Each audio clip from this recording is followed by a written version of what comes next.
राजस्थान के एक दूर दराज इलाके में बसा था भूलवा नामक एक गांव। यह गांव न तो किसी नक्शे पर था, न ही किसी को इसका सही स्थान मालूम था। यह एक ऐसा गांव था जहां सूरज ढलने के बाद इंसानों की आवाजें खामोश हो जाती थीं और अजीब अजीब आवाजें पूरे गांव को घेर लेती थीं।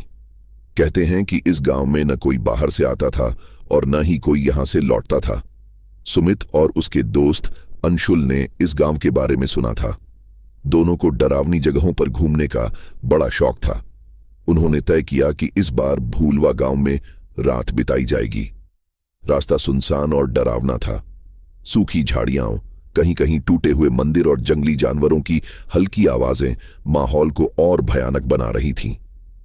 जैसे ही वे गांव पहुंचे तो देखा कि गांव में घना अंधेरा था। सड़कों पर पीले रंग की धुंधली रोशनी टिमटिमा रही थी, मानो वह भी डर से कांप रही हो। घरों के दरवाजे टूटे फूटे थे और खिड़कियों पर मोटी काली जाली लगी थी। गांव में दाखिल होते ही दोनों को महसूस हुआ कि कोई उनकी हरकतों पर नजर रख रहा है। अंशुल ने देखा कि एक बूढ़ी औरत उनके पीछे थी। उसकी आंखें सफेद थीं, मानो उनमें कोई जान न हो।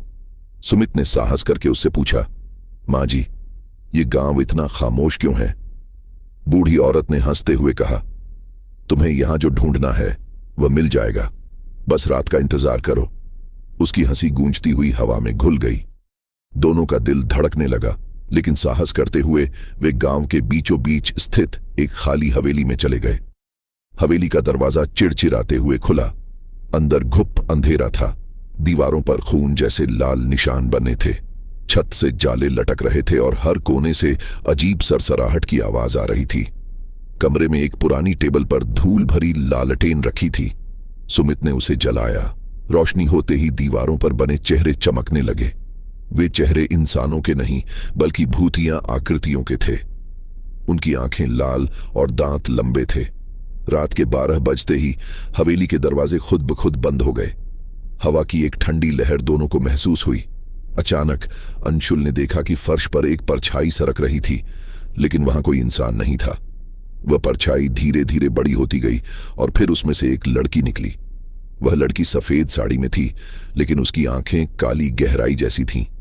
उसने धीमी आवाज में कहा, तुम यहां क्यों आए हो? ये गांव तुम्हारे लिए नहीं है। उसके बोलने के साथ ही दीवारों से एक एक कर अजीब आकृतियां निकलने लगीं। वे अधमरे इंसानों जैसे दिख रहे थे। उनकी आंखें बाहर निकली हुई थीं और उनके शरीर पर जगह जगह कटे हुए निशान थे। गांव के लोग इंसान नहीं थे। वे सदियों पहले एक अभिशाप का शिकार हुए थे। कहते हैं कि एक तांत्रिक ने इस गांव के लोगों पर श्राप दिया था कि वे रात के समय अपनी असली राक्षसी रूप में बदल जाएंगे और सूरज निकलने से पहले उन्हें बलि देनी होगी।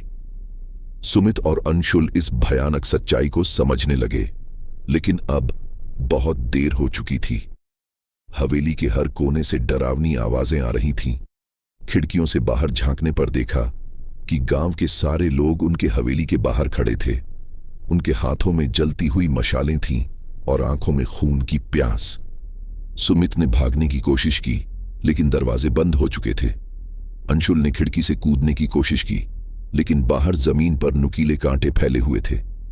जैसे जैसे गांव के लोग हवेली के अंदर घुसने लगे, उनकी हड्डियों से खटकने की आवाज और तीखी हंसी माहौल को और डरावना बना रही थी। अंततः सूरज उगने से पहले ही सुमित और अंशुल बलि के शिकार बन गए। उनके चीखने की आवाज पूरी हवेली में गूंज रही थी, लेकिन कोई उन्हें बचाने नहीं आया। सूरज की पहली किरण के साथ गांव फिर से शांत हो गया। भूलवा गांव में न तो सुमित और अंशुल का कोई नामो निशान बचा और न ही उनकी कहानी सुनने वाला कोई बचा। जो भी इस गांव के करीब आया वह कभी वापस नहीं लौटा, और भूलवा गांव सदियों से अपनी रहस्यमयी दास्ताओं को छुपाए अब भी वैसे ही खड़ा है।